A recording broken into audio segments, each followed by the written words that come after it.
Ok, alors maintenant que nous avons fini de paramétrer notre projet, je vais vous présenter un petit peu l'interface de ce qu'on appelle ici l'éditeur Unreal Engine. Alors avant de commencer les présentations, cette map par défaut est un petit peu trop grande. On va en charger une plus petite en venant ici sur File. Ensuite vous allez choisir New Level. Et là vous allez choisir le level basique, celui-là. Vous allez cliquer sur Create. Et donc maintenant que le level a été chargé, donc là je vais mettre un petit peu en arrière, je vais vous expliquer après comment vous déplacer assez facilement dans ce genre de level. Et du coup, comme vous pouvez le voir ici, l'interface utilisateur est composée de beaucoup d'éléments différents que je vais vous présenter du coup de suite. Donc là je vais mettre en tout petit. Donc ici vous avez ce qu'on appelle le viewport. Donc c'est cette partie-là et c'est une fenêtre qui donne sur le monde 3D de notre jeu. Donc c'est au travers de cette fenêtre qu'on peut voir dans le monde de notre jeu. Donc ici on peut voir que le monde de notre jeu est composé de nuages, d'une plateforme au centre et tout un tas d'autres choses. Donc en termes Unreal Engine, le monde ici, ce qu'on voit là, s'appelle la scène. Vous allez entendre certaines personnes dire le world ou la scène 3D, c'est la même chose, mais en termes nomenclature strict Unreal Engine, on appelle ça la scène. Ensuite, tout objet qui est placé dans la scène, peu importe le type d'objet, à partir du moment où il est placé dans la scène, on appelle ça un acteur. Donc ça, c'est un acteur, les nuages, c'est un acteur, et ainsi de suite. Donc vous voyez qu'en fait, on a une sorte d'analogie avec le monde du spectacle, on a la scène et les acteurs qui entrent en scène, d'accord?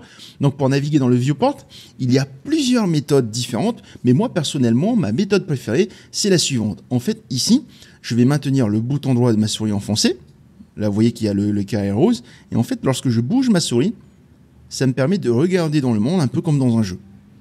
Et ensuite, pour se déplacer, là je viens de penser à un truc, vous allez sûrement avoir des problèmes parce que par défaut, l'éditeur, si vous l'avez installé, si vous l'avez tout juste installé, par défaut, les touches sont reconnues sur des claviers américains, donc des claviers QWERTY. Donc là, on va faire une petite modification dans le moteur.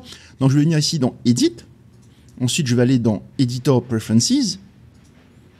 Et là, dans Editor Preferences, vous allez taper ici, donc vous allez sur la barre de recherche ici en haut, et vous allez taper Viewport, V-I-E-W-P-O-R-T, et ensuite vous allez faire espace, et vous allez taper Navigation, N-A-V-I-G-A-T-I-O-N.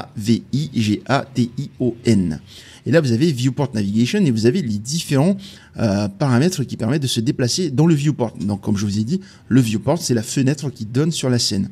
Donc backward, vous allez cliquer là, vous allez appuyer sur S sur votre clavier. Down, vous allez cliquer ici, et vous allez appuyer sur A. Forward, vous allez cliquer là et appuyer sur Z. Et ensuite, ici, Left, vous allez cliquer, vous allez assigner la touche Q. Le Right, vous allez cliquer aussi, vous allez appuyer sur la touche D. Et le Up, vous allez cliquer ici, vous allez appuyer sur la touche E. Comme ça, ici, en ayant changé les paramètres comme ce que vous voyez ici à l'écran, vous allez pouvoir vous déplacer avec les touches ZQSD de votre clavier comme dans un jeu vidéo. Donc là, je vais fermer ici la barre de recherche, je vais cliquer dessus, et là vous allez venir cliquer sur Set as Default. Voilà, il va vous demander si vous voulez vraiment sauvegarder tout ça, vous allez cliquer sur Yes, et là vous cliquez aussi ensuite sur OK. Donc à ce stade-là, les paramètres ont été modifiés. Donc je vais fermer ça, et là ici maintenant on va revenir sur la navigation dans le viewport. Pour naviguer dans le viewport, vous allez maintenir le bouton droit de votre souris enfoncé. Ensuite, vous allez pouvoir appuyer sur la touche Z, Q, S et D pour vous déplacer. D'accord? Comme dans un jeu. Donc, en maintenant le clic droit, vous allez bouger la souris pour bouger la caméra. Et ensuite, vous allez utiliser les touches Z, Q, S et D pour aller de gauche à droite. Si vous voulez monter avec la configuration que je viens de vous proposer, vous allez appuyer sur la touche E. Donc, je maintiens la touche E, ça permet de monter. Et la touche A permet de descendre. D'accord? Donc, si vous voulez vous déplacer plus rapidement avec la caméra, vous pouvez venir ici, tout en haut à droite, vous avez une petite caméra avec le nombre 4 normalement à côté. Vous allez cliquer dessus, et là, vous pouvez changer la vitesse de la caméra. Donc là, c'est à 4, admettons que je mets à quelque chose comme 6.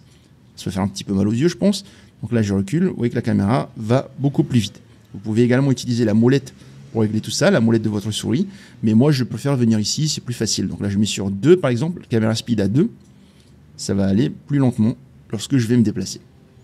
D'accord? Donc ça, c'est pour les déplacements dans le viewport. Ici, je remets ça à 4, parce que c'est une vitesse que j'apprécie tout simplement.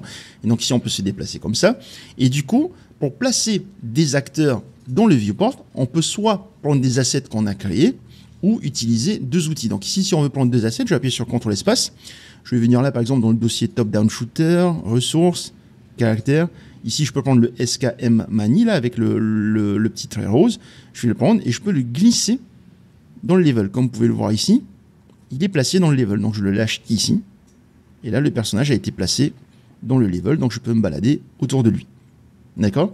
Donc, l'autre manière d'ajouter des assets, donc des éléments visuels ou audio dans le level, vous pouvez venir ici, cliquer sur le petit plus. Vous allez choisir Place Actors Panel. Et là, vous pouvez choisir, par exemple, sur cette partie-là, Shapes, vous pouvez ajouter un cube. Donc, je prends le cube et je le glisse ici.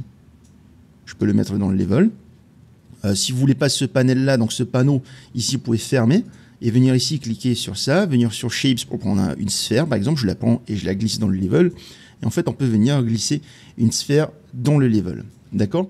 L'autre méthode pour ajouter des éléments à notre level, c'est en utilisant un outil qui est super intéressant et qui existe avec Unreal Engine 5, c'est-à-dire Quixel Bridge. Donc je vais venir ici, je vais cliquer sur le petit plus, et là vous avez Quixel Bridge, cette partie-là.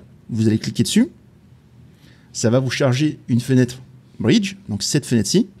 Et donc là, ici, on va vous demander de vous connecter pour pouvoir utiliser ça. Donc vous allez venir cliquer là. Et là, on va vous demander de vous connecter. Vous vous connectez avec votre compte Epic Games.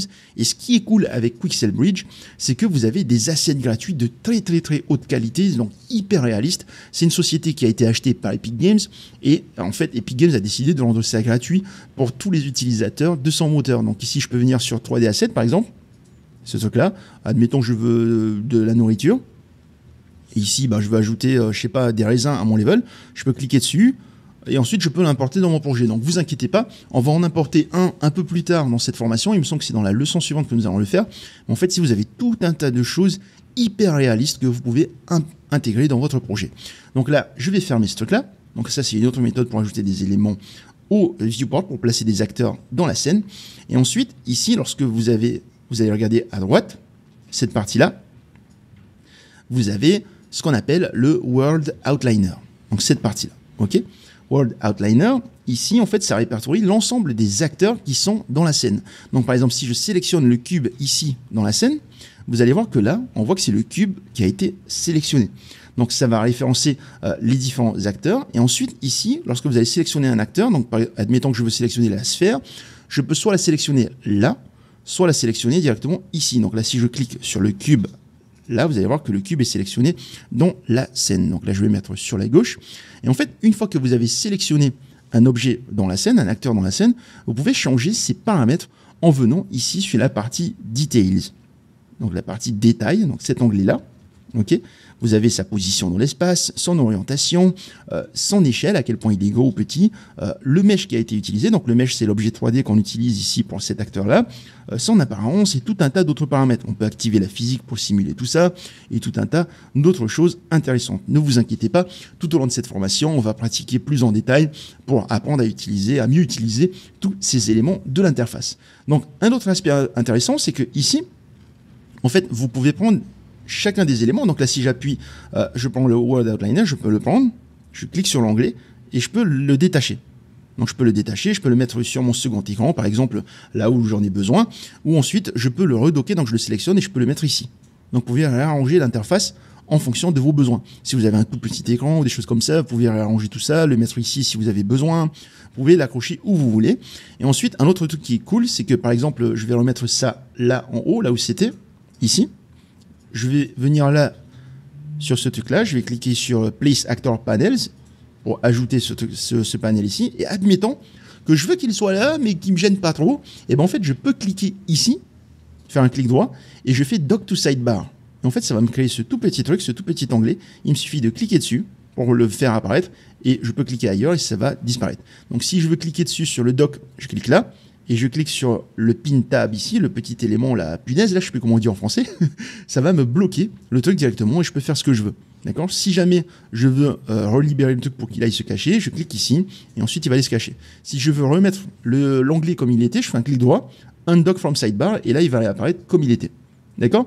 Donc ici, je vais fermer ça Et admettons, vous fermez le World Outliner sans faire exprès, vous cliquez dessus, et là vous voulez réinitialiser, vous ne savez pas comment retrouver ça. Vous allez venir ici dans Window. Alors vous avez les layers, vous avez tout un tas de choses qui sont intéressantes ici, et vous avez le Outliner, voilà celui-là, d'accord? Window, Outliner, et vous cliquez sur Outliner 1, et ça va vous le rajouter ici. Si vous voulez un second, vous cliquez sur Window, Outliner, Outliner 2, et vous avez un deuxième Outliner. Ça peut être pratique dans certains cas, comme par exemple ici, je sais pas, admettons, je veux sélectionner le cube, et ensuite je veux éditer le cube tout en pouvant me déplacer en sélectionnant d'autres trucs, et bien en fait je vais cliquer sur le cube, et là je vais venir ici, je vais cliquer sur le cadenas, et en fait vous voyez que là si je clique sur autre chose, ben en fait dans la partie éditer, c'est toujours le cube qui est sélectionné. D'accord? Donc là, je retire le cadenas, et si je sélectionne la sphère, cette fois-ci c'est la sphère qui est bien sélectionnée. D'accord? Donc un autre truc, c'est que ici, ce que vous pouvez faire, c'est que vous appuyez sur F11. En fait, F11, ça vous permet d'avoir la vue complète sur tout le level, de retirer tous les éléments de l'interface et juste de vous concentrer sur ce qu'il y a dans le viewport. Donc ça permet de faciliter le fait de déplacer les objets dans le viewport. Et d'ailleurs, ça me fait penser à ce truc-là que je ne vous ai pas présenté. Si vous sélectionnez un objet dans la scène, je vais appuyer sur F11 pour revenir en vue normale. En fait, ici, vous avez ce qu'on appelle le gizmo. C'est ce petit truc-là avec les flèches. Donc là, c'est le gizmo qui permet de déplacer. Donc si je prends la flèche rouge, je peux déplacer l'objet le long de cette flèche-là. Si je prends la flèche verte, je peux la déplacer comme ça. La flèche bleue, comme ça. Et ainsi de suite. Donc vous pouvez prendre deux flèches en même temps, déplacer sur l'angle. Et en fait, on fait ce qu'on appelle des translations. L'autre gizmo qui permet de déplacer des objets dans la scène, c'est le gizmo de rotation. Vous cliquez ici, et là, ça va vous permettre de prendre ce truc-là et de faire pivoter votre objet. Ce qui est cool, c'est que chacun de ces gizmos a ce qu'on appelle du snapping. C'est-à-dire que là, lorsque je pivote, regardez, ça change 10 degrés, 20 degrés, 30 degrés. Et en fait, si vous voulez être plus précis, vous pouvez venir ici. Ok, vous avez le gizmo de rotation, vous cliquez là et vous pouvez dire, bah, écoute, je veux faire des rotations sur 5 degrés seulement. Donc je clique ça, et ici je déplace, et là vous voyez 5 degrés.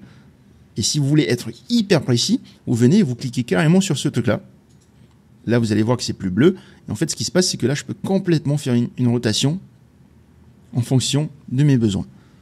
Donc là, si je reviens sur le gizmo de translation, donc pour déplacer l'objet, vous voyez qu'on le déplace de manière un peu, comment dire ça, saccadée en quelque sorte, et on le déplace en fait toutes les 10 unités, comme on peut le voir ici.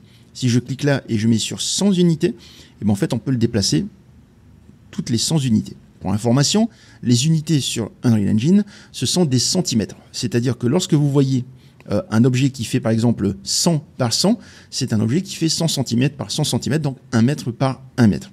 Ensuite, ici, si je clique sur ce truc-là, on va pouvoir déplacer l'objet de manière plus précise, sans avoir besoin de faire du snapping, donc de déplacer 100 par 100. Ensuite, un dernier truc, c'est que ici, si vous cliquez là, vous allez pouvoir redimensionner l'objet le long de ces différents axes. Vous pouvez prendre tout l'objet et l'agrandir. Et en fait, si vous regardez bien, sur la partie de droite ici, le scale, il bouge. On voit que l'objet diminue. Donc, admettons que je vais être hyper précis. Et ben, en fait, tout ce que j'ai à faire, c'est que je vais venir dans la partie details ici. Et le scale, admettons que je vais faire un scale de 1. Je mets 1 en X, je mets 1 en Y et 1 en Z.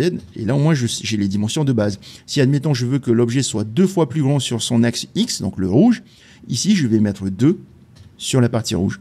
Pareil pour la rotation, si on veut être plus précis encore, au lieu de venir bouger ici en faisant ça, ben en fait je viens là, je dis écoute, bah là je veux une rotation de 90 degrés sur l'axe vert, donc l'axe Y, et là il va me pivoter complètement 90. Idem pour la position. Donc là on voit qu'il est à moins 1732,73 blablabla. Si je veux mettre à moins 1500, c'est bon. Et donc là je sais qu'il est à moins 1500. Et en fait, à quoi est-ce que ça correspond ces coordonnées? Ça correspond aux coordonnées par rapport à l'origine du monde. En fait, le monde, il a une origine qui est située en 0, 0, 0. Comment est-ce qu'on la trouve? C'est simple ici. Je vais venir mettre ça à 0, 0 et 0. Et là, vous avez l'origine de votre monde. Donc ici, lorsqu'on montre la sphère qui est là, admettons, elle est à moins 1740, comme on peut le voir ici, 520 et 230. En fait, pour accéder à la sphère, il faut reculer de 1740, donc moins 1740.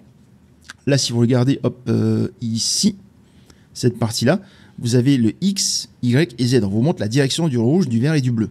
Donc le X, c'est moins 1740. Ça veut dire qu'il faut aller dans la direction opposée de 1740. Donc de là, je vais à moins 1740. Ensuite, ici, on a 520 en Y, ça veut dire l'axe vert, on se déplace de 520 en Y. Et ensuite, l'axe Z, on met 230 ici et 230 en hauteur et on arrive sur la sphère. Ok, c'est un peu le trajet qu'il faut respecter pour arriver à la sphère. Donc là, pour placer des objets, c'est bon. Et maintenant, je vais appuyer sur CTRL espace pour lancer ce qu'on appelle le Content Drawer. Content Drawer, en anglais, ça veut dire le tiroir. On ouvre le tiroir dans lequel il y a les différents objets de notre jeu qu'on veut placer dans le level. Donc ici, bien sûr, comme je l'ai expliqué dans la vidéo précédente, dans la leçon précédente, c'est ici qu'on a accès aux fichiers du projet, les différents assets. C'est là qu'on va pouvoir les ouvrir en double-cliquant sur chacun d'entre eux. Et ensuite, une fois qu'on n'a plus besoin, on appuie encore sur CTRL espace pour ranger le tiroir. Ce qui est cool, c'est que si jamais vous voulez vraiment garder ce truc-là constamment, comme c'était le cas dans la version d'Unreal Engine 4, vous pouvez venir ici sur Dock in Layout. Vous cliquez dessus, et là, en fait, ça va vous laisser le drawer, le content, complètement bloqué ici. Donc là, je peux faire ce que je veux, il ne va jamais disparaître. Si jamais vous voulez le remettre comme il était avant, vous cliquez ici sur le truc pour fermer l'onglet, et là, vous appuyez sur CTRL espace.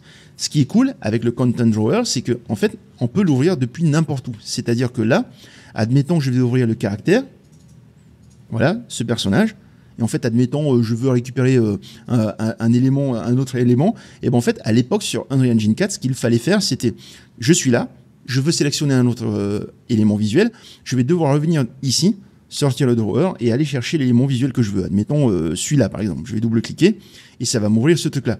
Et ben en fait maintenant ce qui est cool, c'est qu'on a accès au drawer n'importe où dans l'interface Unreal Engine. Si j'appuie sur CTRL espace, ça va m'ouvrir le drawer. Je peux l'augmenter ici, voilà, comme ça, et choisir ce que je veux. Donc, admettons, je double-clique là, je vais ouvrir cet élément-là. Ici, j'appuie sur CTRL espace, je vais ouvrir celui-là, ben, je double-clique, ça va me l'ouvrir. Et en fait, ça permet d'aller encore plus vite. Alors, désolé, ça doit exploser les yeux là. Et donc, une autre astuce du content, c'est que ici, je vais appuyer sur CTRL espace. Si vous maintenez la touche CTRL de votre clavier et vous utilisez la molette de votre souris, bon, vous pouvez dézoomer ou rezoomer en fonction de vos besoins. Un dernier point, si je reviens là, en fait, vous vous rappelez quand je vous disais qu'on pouvait déplacer les objets dans la scène, ici, on pouvait cliquer là pour changer les gizmos. En fait, pour aller plus vite, vous pouvez sélectionner ça, vous appuyez sur espace, et ça va vous changer les gizmos, comme vous pouvez le voir ici. Si j'appuie sur espace, ça change à chaque fois. Donc, si je veux déplacer, hop, je déplace. Je prends par exemple celui-là. Admettons que je veux prendre cet élément-là. Je vais le prendre, hop, je le déplace, j'appuie sur espace, je fais pivoter. Ensuite, j'appuie sur espace, je l'agrandis. Et là, je peux le ranger comme il faut. Ici, si jamais je sélectionne ce personnage et que je veux centrer la vue sur ce perso, je vais le sélectionner et je vais appuyer sur la touche F de mon clavier. Et là, ça va zoomer en plein sur le personnage. Et ensuite, je pourrai faire ce que je veux. Et enfin, un dernier point, c'est si j'appuie sur espace pour le déplacer, je vais prendre ce truc-là, je vais maintenir la touche Shift de mon clavier. Hop, et en fait, je peux monter, donc déplacer le perso vers le haut et le suivre pendant ses déplacements. Donc là, si je maintiens toujours la touche Shift, je peux venir comme ça, le déplacer, ainsi de suite. D'accord ?